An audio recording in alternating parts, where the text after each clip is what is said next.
A crowded park on a warm Sunday afternoon turned into a scene that would haunt a millionaire forever. A little girl's innocent scream, "Daddy, that's my brother," cut through the laughter and chatter, silencing everyone around.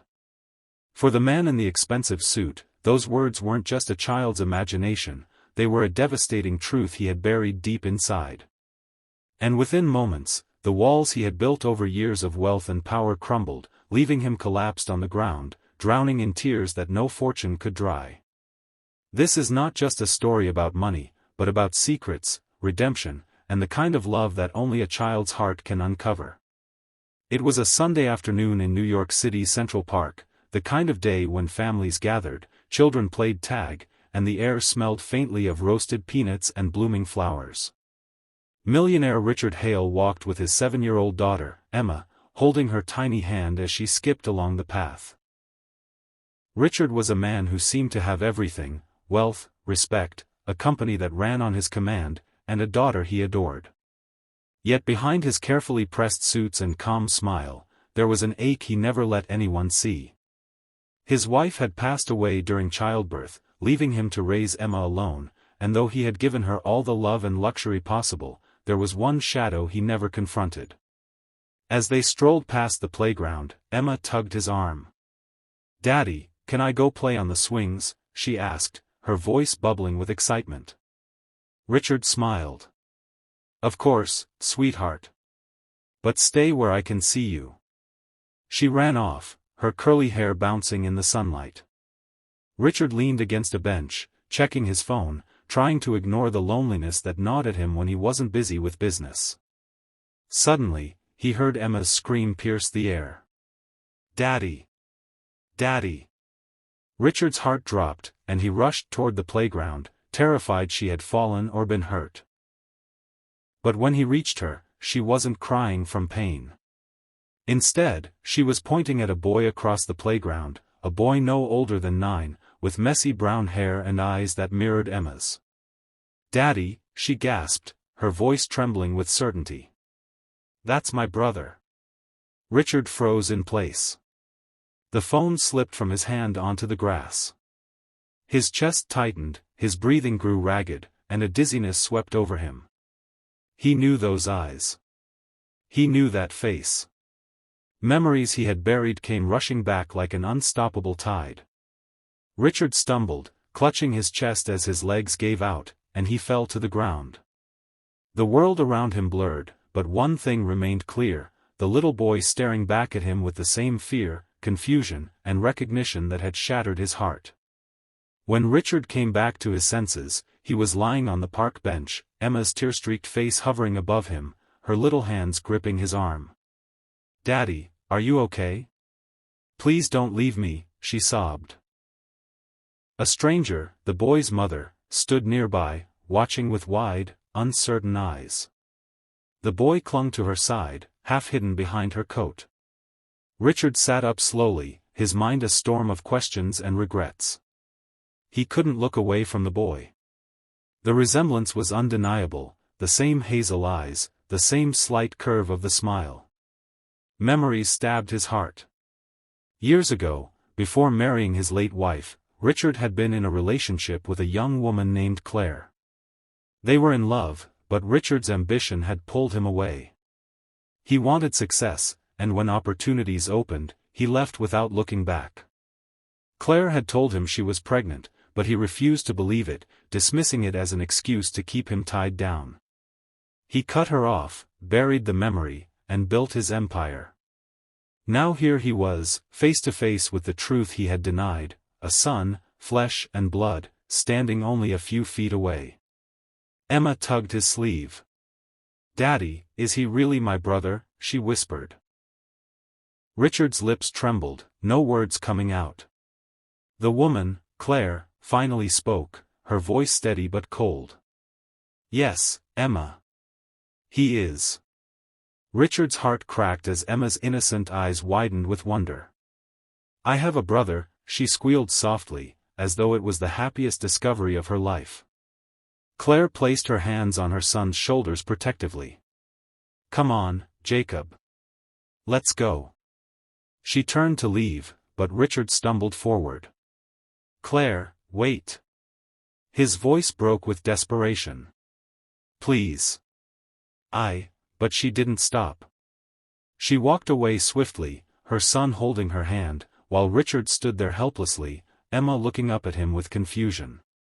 That night, Richard lay awake, staring at the ceiling of his penthouse. Emma slept beside him, clutching her stuffed bunny, while he wrestled with guilt heavier than all the fortunes he had built.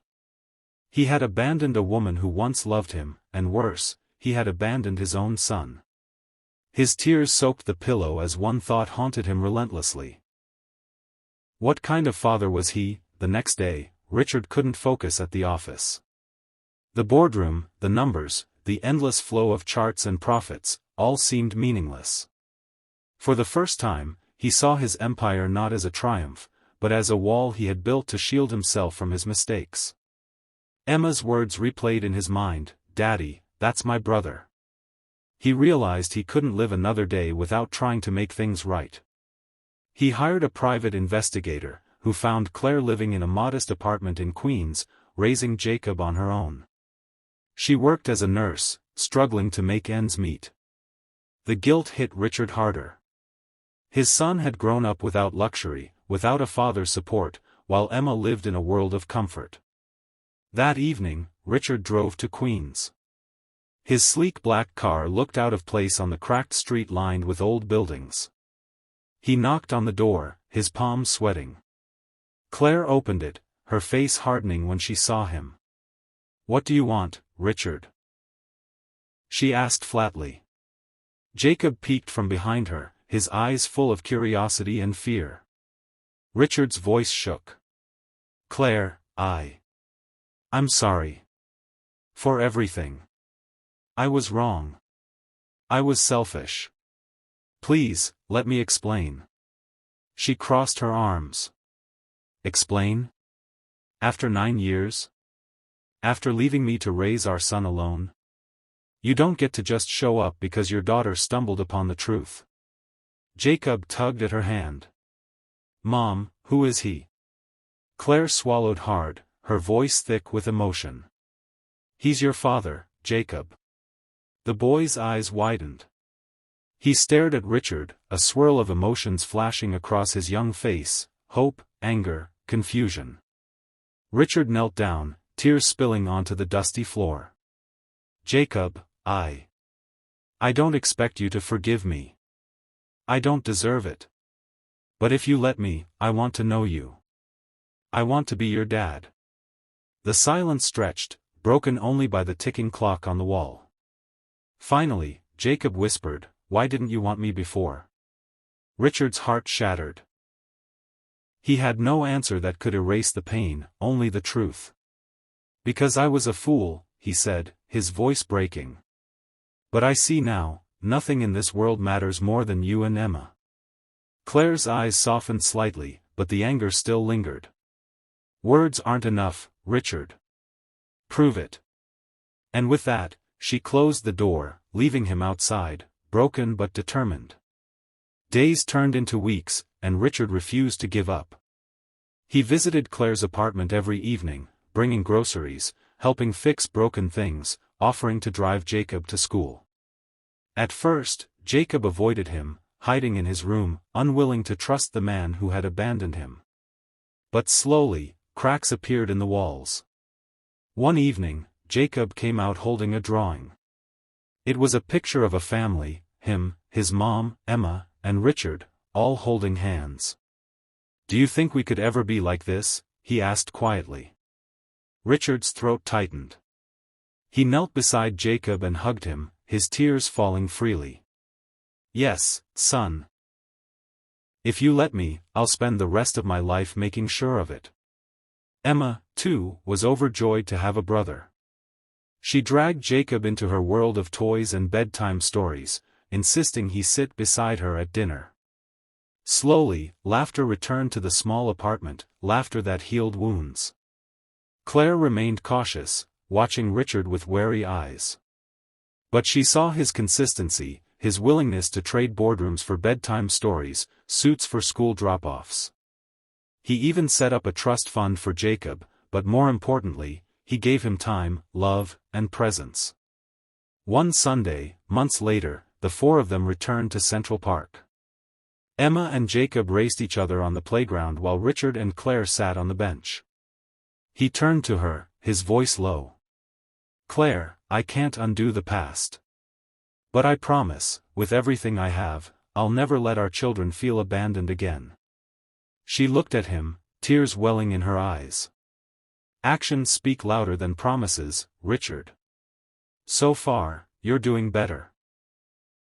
Richard smiled, not as the powerful millionaire he once prided himself on, but as a man humbled by love and regret. As Emma and Jacob ran back, holding hands and laughing, Richard stood, opening his arms. They both rushed into his embrace, and for the first time in years, his heart felt whole. He realized then that true wealth wasn't measured in dollars or success, but in the small arms that wrapped around his neck and called him, Dad. Sometimes, the richest hearts are found in broken moments. If this story touched your soul, don't forget to like, comment, and share it with someone who believes in the power of love, forgiveness, and family. Subscribe to Kindness Vibes for more emotional and life-changing stories that will stay in your heart forever. Turn on the notification bell so you never miss a story that could change your perspective on life. Tell us in the comments, do you believe in second chances and family reunions? Your words might inspire someone today.